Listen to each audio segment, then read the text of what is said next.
Que vamos a charlar con Pablo Moldován, que es economista, está con nosotros. Pablo, un placer, buen día, ¿cómo estás? ¿Qué tal? Muy buenos días, un gustazo estar con ustedes. Bueno, Pablo, ¿qué consultora tenés? Así nos interiorizamos un poquito más, porque nunca habíamos charlado contigo al aire. Nuestra consultora se llama CP Consultora, es una consultora que tengo junto a Federico Pastrana y de alguna manera lo que tiene de divertido, de interesante, es que conjugamos nuestras especialidades, que es Fede es especialista en ingresos, en salarios, paritarias y demás, digamos, el problema de la puja distributiva en Argentina, y yo tengo una mirada, si se quiere, más concentrada en los problemas cambiarios, que digamos que es el otro gran problema de la economía argentina. Entonces, entre los dos construimos una clave de mirada para pensar Argentina. Bueno, espectacular. Pablo, vamos a charlar un poquito.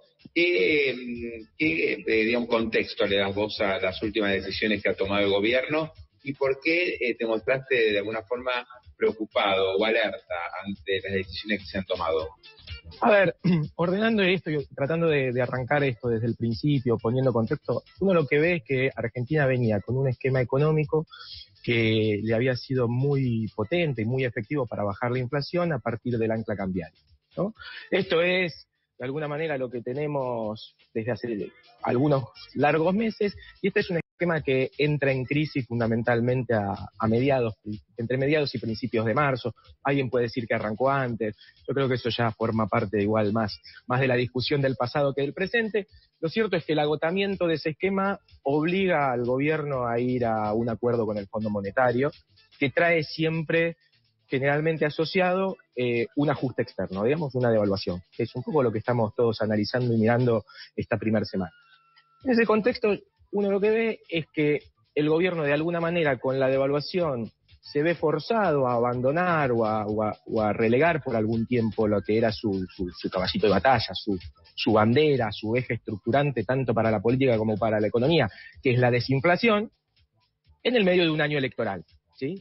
Y en ese contexto aparece la liberalización de la FAE a personas humanas, la liberación de la compra de dólares, atesoramiento, como le queramos decir, para los ahorristas, como una novedad que de alguna manera empieza a estructurar el discurso oficial. Cuando se empieza a analizar qué es lo que sale del acuerdo con el fondo, uno lo que ve es que de alguna manera el gobierno intenta acelerar los tiempos de la liberalización del cepo cambiario. Después hago un énfasis un poco también sobre esta secuencia, y a cambio tiene que aceptar una banda cambiaria muy amplia, ¿no? Entonces, ahora lo que estamos viviendo es un momento medio raro, tenso, donde todavía estamos tratando de internalizar cuál es el grado de ajuste externo que va a tener la economía después del acuerdo con el fondo. Yo creo que parte de lo que estaban charlando ustedes antes, vinculado a la apertura a capitales de corto plazo, etcétera, incluso también las propias declaraciones de Milei respecto del agro, se encuadran en este sentido. El gobierno está tratando todavía de, en el marco del acuerdo que cerró con el fondo, minimizar la devaluación que tiene que hacer en este año. Y en ese contexto, un factor que se vuelve complicado es efectivamente haber abierto el cepo para las personas. ¿Por qué? Porque es fundamentalmente un factor de demanda sobre el mercado cambiario muy grande, porque el ajuste del mercado cambiario que uno ve hasta ahora es relativamente chico, es decir, uno puede decir, si uno compara con el viernes, hoy comprar dólares es más barato que el viernes, si uno compara con el viernes, hoy hacer turismo es más barato que el viernes, y la economía argentina lo que necesitaba era un ajuste de las cuentas externas. Entonces, lo que hay es un reacomodamiento del mercado, donde no se termina de consolidar un ajuste externo lo suficientemente grande como para equilibrar el mercado, y donde aparece un factor adicional que es bastante volátil, que es bastante complicado, que tiene que ver con la apertura del cepo a las personas. Sí, ahora, Pablo, digamos, siguiendo esta línea, si uno mira el panorama como ha quedado hoy, coincido un poco con lo que decís vos, ¿no? Pues decís, a ver, vamos a tener más demanda de dólares por atesoramiento. Esto ya ocurrió el lunes, y evidentemente va a haber más gente interesada en comprar dólares que en vender, ¿no? Sobre todo estos precios. Entonces vos tenés, por un lado, que generaste más demanda de dólares al abrir el cepo. Esto es indudable. Después, los que viajaban al exterior van a viajar más que antes, ¿no? Alguien dijo, creo que Diego Giacomini decía el otro día, por ahora la mejor noticia para los que se fueron de vacaciones a Miami, porque tienen un tipo de cambio 10% más barato, ¿no? Le sale todo 10% menos. O sea que ahí tenés también más demanda de turismo. Y por otra parte no tenés más oferta. de dólares. No es que esta modificación te está generando más oferta de dólares. Cuando vos abrís la puerta para que entren los inversores extranjeros, tipo Capital Golondrina o lo que sea, ¿no? Hot money, esos capitales financieros de corto plazo, bueno, ahí estás diciendo, estoy tratando que esa mayor demanda de dólares que generé al abrir el cepo, por lo que dijimos recién, que tenga un correlato en mayor oferta. ¿De dónde puede salir la mayor oferta? Bueno, inversores extranjeros que quieran hacer algún negocio en el país. Estamos en eso, me da la sensación, ¿no? Estoy completamente de acuerdo. El gobierno lo que le está buscando es una oferta a la nueva demanda que creó para evitar un ajuste cambiario más grande. Ahora, esto tiene muchas implicancias muy complejas. A ver, en primer lugar, esto es desaconsejado por el propio Fondo Monetario, ¿sí? Cuando uno mira cómo piensa el fondo la apertura de los controles cambiarios, la piensa arrancando por las empresas, que son las que te pueden traer flujos de inversiones, siguiendo por las personas y en último lugar la cuenta capital financiera de corto plazo. Hoy el gobierno está de alguna manera invirtiendo y subvirtiendo esa lógica para tratar de sostener un tipo de cambio bajo en un contexto donde tenía un acuerdo con una banda amplia y donde el Fondo Monetario puso un montón de fondos fundamentalmente confiando en que ese esquema iba a hacerse efectivo y donde además lo que empieza a surgir es una tensión respecto de la meta de reservas. El Fondo Monetario puso una meta de acumulación de reservas muy grande y uno empieza a escuchar declaraciones de funcionarios, expresiones, demás, donde la acumulación de reservas, el objetivo de acumulación de reservas no está. Entonces lo que empezamos a ver es, recién arranca el programa y ya estamos en tensión con el fondo, por lo menos tácitamente con esto. De hecho, uno si quiere un poquito extremando las cosas, uno puede interpretar la visita del secretario del Tesoro norteamericano de esta manera. ¿Qué hizo el secretario del Tesoro norteamericano cuando vino a darle un espaldarazo al gobierno? Bueno, de alguna manera le permitió al gobierno pasar por arriba los tradicionales condicionalidades del Fondo Monetario, ¿no? Hoy el gobierno puede sacar una medida que de alguna manera rompe tácitamente la cosmovisión del fondo sin que el fondo tenga mucha capacidad de reacción. Yo insisto que esto es un problema grande para todos, en parte porque el equipo económico tiene algún antecedente en estos temas, ¿sí? Esto está reconocido por el propio fondo, digo, y de hecho, haciendo un poco de memoria, la salida de Caputo del Banco Central es una salida que se da con Macri en Estados Unidos y con presiones del Fondo Monetario, en parte muy asociado a la venta de dólares del fondo para cubrir salida de hot money, como decías vos. Entonces, me parece que ahí hay un poco de conflicto y hay un poco de conflicto adicional, que es que la exposición de Argentina al Fondo Monetario se transformó en una exposición bestial. Argentina, cuando termine de recibir los desembolsos, le va a deber al fondo 60.000 millones de dólares. Si calculamos intereses, los compromisos de pago son gigantes. Estamos hablando de un volumen que es prácticamente un año de importaciones. ¿Sí? Y aparte, ¿cuánto representamos dentro del fondo, no? O sea, del total que prestó el fondo debemos ser el, no sé, 70%, 80%. No hay ningún otro país que reciba tanta plata como Argentina del FMI. Exactamente. Y eso lo que nos genera es la sensación de que, ojo, que si esto sale mal, esto puede ser un problema muy grande para la Argentina, esto puede ser un problema muy grande para el fondo, y esto puede ser también un problema muy grande para los bonistas, ¿sí? Porque cuando la cosa se empieza a complicar, hay que ajustar y hay que ajustar las tres partes. Y parte del programa tiene, en términos declarados, el objetivo de que Argentina vuelva a los mercados.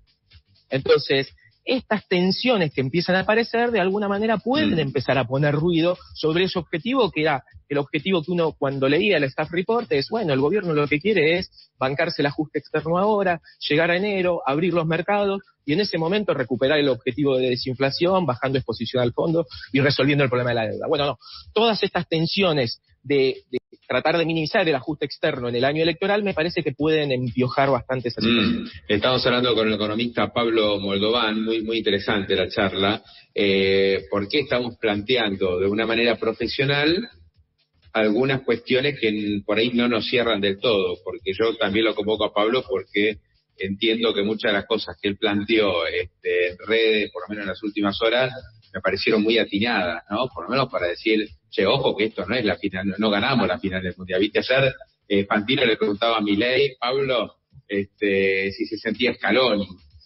viste, ya prácticamente poniéndolo como, bueno, ya está listo, le ganamos a Francia en la final. Y yo creo que todavía estamos jugando la primera ronda del Mundial, ¿no? Donde ni siquiera clasificamos para la segunda. O sea, dejaría un poquito de triunfalismo de lado para empezar. ¿Viste? Sí. Esto es como largo. Entonces la pregunta que te hago es la siguiente, dentro de ese triunfalismo. Lo que plantea el gobierno es el tipo de cambio, fíjense que va a ir a la banda inferior y ahí vamos a empezar a comprar dólares. Por eso el fondo nos dice que vamos a comprar, o nos pide que compremos 5.000 palos, porque ellos también ven que el dólar va a ir a la banda inferior. ¿Puede pasar eso? ¿Puede suceder que de repente entre muchos dólares del campo y el dólar vaya a la banda inferior cuando a 1.070 teníamos el cepo y no lo podíamos defender? A ver, tenemos un problema, Pablo, porque puede pasar. Y para mí esto tiene que ver con lo problemático y lo desaconsejable que es el esquema de bandas tan grandes que tiene la economía argentina. ¿Por qué digo esto? Cuando uno mira en detalle cómo funciona el mercado de cambios oficial en Argentina, uno lo que ve es que es un mercado que tiene una estacionalidad brutal. ¿Qué quiere decir esto? Hay una época del año que generalmente, estilizadamente, es el segundo trimestre, donde aparece un montón de oferta, y hay una época del año donde todo lo contrario, se seca completamente la oferta, que es el tercer trimestre, ¿no? Eso es un poquito corrido, después, en todo caso lo charlamos mejor, pero para estilizarlo sirve. Y después tenés 2 trimestres más o menos equilibrados. Entonces, a vos lo que te puede efectivamente pasar, si el presidente convence de alguna manera al agro de que liquide, si algo del hot money entra, que de repente tengamos algunos meses buenos para este esquema y que la presión sea a la apreciación del tipo de cambio. Ahora, ¿qué va a pasar? Eso nos puede dejar en una situación donde más o menos a partir de julio y agosto el mercado se seca y Argentina lo que va a tener es una fuerte corrección cambiaria que en la antesala de la elección es bastante difícil de imaginar que suceda. Es decir, lo que estaríamos diciendo es, de repente, ok, con el ciclo del agro ahora nos vamos a 1.000, cuando se corre el ciclo del agro nos vamos a 1.400. ¿Cuándo pasa eso? En agosto, justo antes de las elecciones. ¿Tiene sentido eso? No, eso es muy problemático. Entonces, efectivamente, si Argentina quisiera armar un esquema cambiario sólido para explotar, en verdad lo que tendría que empezar a desarrollar es un montón de mecanismos de intervención del propio Banco Central, de creación de mecanismos de cobertura financiera que traten de alguna manera de aplanar el ciclo del mercado de cambio. Hoy, como estamos, es muy complicado flotar, ¿sí? Entonces, efectivamente, para mí ahí hay un riesgo grande donde, de alguna manera, la pelea que hoy está dando el gobierno, que es tratar de eludir el ajuste externo en el corto plazo, está difícil, pero se puede llegar a conseguir, pero el costo de eso puede ser muy grande en la segunda parte del año, ¿sí? Claro, ahora, ¿por qué se arrancó por liberar el cepo a las personas? Que era algo que no estaba tan vista en el radar, y dice, che, qué jugada, ¿no? La verdad que arriesga el gobierno. Vos creo, o alguno dijo, bueno, esto tiene implicancias claramente electorales, es decir, una buena noticia al público en un momento donde la cosa por ahí no está demasiado bien, pero fíjate que igual se abrió el cepo, pero abril va a terminar con inflación arriba del 5%. O sea, tampoco es gratuito esto. Yo coincido con esa mirada. Para mí es muy difícil entender la apertura del cepo si no es en clave electoral. Yo creo que incluso en Argentina, después de 5 años de control de cambio, con dólar MEP, con billeteras con dólar cripto, con Rappi para dólar paralelo, me parece que en Argentina no era un problema para los argentinos con capacidad de ahorro hacerse con dólares, ¿sí? De hecho, la potencia del esquema anterior en buena medida estaba más sostenida en la estabilidad del dólar. Es decir, tener una brecha relativamente baja y estable funcionaba, por lo menos para lo que nosotros identificamos como el principal desafío de la economía argentina de este momento, que es bajar la inflación. Ahora, lo que aparece acá es, de alguna manera, por necesidades electorales, porque para el gobierno, en su propio relato, yo creo que era muy difícil aceptar hacer una corrección cambiaria sin que eso implicara alguna forma de salida del cepo. Yo creo que lo que trae es esta apertura de la venta de dólares a personas humanas, que es complicada en términos de la demanda que incorpora al mercado, es complicada también en términos de la gestión del régimen cambiario, porque esto, nada, lo venimos escuchando y lo sabemos todos. De repente lo que se abre es el puré, ¿no? Cuando vos efectivamente abrís un control de cambio sobre uno de los rubros que es, de alguna manera, el más flexible, el que menos explicaciones tiene que dar respecto de qué va a comprar y demás, lo que inmediatamente abrís es un mecanismo de arbitraje. Yo creo que vos lo decías recién, che, mira, acá entra un inversor extranjero a hacer carry de corto plazo porque la tasa en Argentina paga en un mes lo que paga en Estados Unidos en un año. Ok, tiene que quedarse 6 meses. No, ¿cómo tiene que quedarse 6 meses? Se va por el paralelo. ¿Y quién le pone la oferta? Y a mí dame una brecha chiquita y la oferta la ponemos las personas físicas, vaciándole las reservas al central o yendo a comprar en el mercado oficial y dándonos vuelta y arbitrando y haciendo puré contra el paralelo. Ese tipo de cosas que abre efectivamente la FAE de personas humanas es un problema para la gestión. Y te digo una más. Cuando uno abre un control de cambio, uno generalmente lo que empieza a tratar de priorizar es un esquema donde yo le voy a dar el acceso a salir a aquellos que más potencia tienen para traerme dólares. Y en la Argentina con la FAE, a diferencia de lo que pasó en épocas de Macri, el blanqueo de capitales de alguna manera ya nos había traído casi toda la oferta que las personas humanas pueden traer de vuelta al esquema. Entonces es un esquema que de alguna manera en el corto plazo solo tiene costos. Tiene costos en términos de gestión, tiene costos en términos de demanda y equilibrar el mercado de cambio, tiene costos en términos de que no va a traer oferta. Y la única ventaja que tiene es, de alguna manera, permitir construir una narrativa en estos 6 meses hasta las elecciones, donde el gobierno puede vender como un éxito un ajuste del sector externo que, bueno, que la verdad que la mayoría de los analistas venían viendo. Pablo, perdón, pero ¿cuál era la salida entonces? Porque el esquema anterior estaba agotado, no podía seguir manteniendo el tipo de cambio oficial a 1070 con ajustes del 1% por mes. Tenías que ir a otros sistemas, se venía hablando que la opción era ir a bandas cambiarias para dar más flotación. ¿Cuál era? Si no, digamos, porque tampoco podía, o sea, vos no te gusta, o vos decís que este esquema de dar libertad al público para la compra de dólares es peligroso, lo explicaste recién con un buen razonamiento, pero tampoco podía seguir con el anterior. Entonces, no, a ver, era difícil salir. No, absolutamente. Y a ver, ahí uno puede plantear dos cosas. Una es, bueno, cuando uno revisa esto, en buena parte lo que tiene que ver es cómo llegó al agotamiento de este esquema y si no había cosas que podía hacer antes para evitar tener que pagar los costos de la corrección. Ahora, una vez que llegó a asumir los costos de la corrección, yo creo que más naturalmente lo que teníamos era un esquema parecido a este, pero que de alguna manera buscaba encapsular, mantener la FAE y el turismo en el mercado paralelo con un precio un poquito más alto, ¿sí? Para que el gobierno pueda recuperar el superávit en el mercado oficial y después sí trabajar para estabilizar de vuelta la brecha, ¿sí? Pero este es un esquema donde, de vuelta, la economía argentina está pidiendo un ajuste del sector externo para de alguna manera para empezar a acumular reservas y para ordenarse y sobre todo también para darle credibilidad a la política cambiaria de acá hacia adelante y ese ajuste externo, o sea, sucede en parte con impacto inflacionario porque al único que le ajustás el tipo de cambio es a las importaciones, pero a la vez te abre un montón de canales de demanda que te complican recuperar el equilibrio de los flujos del mercado, ¿sí? Yo creo que la pregunta que vos me haces es buena y es desafiante, es decir, bueno, sentado ahí, ¿qué haces? Efectivamente, la situación a la que llegó el gobierno era una situación donde tenía que pagar costos. Yo lo que creo es que ahora lo que estamos entrando es en un esquema que, para tratar de paliar esos costos que había que asumir, estamos asumiendo riesgos complejos que pueden traer varios problemas hacia adelante.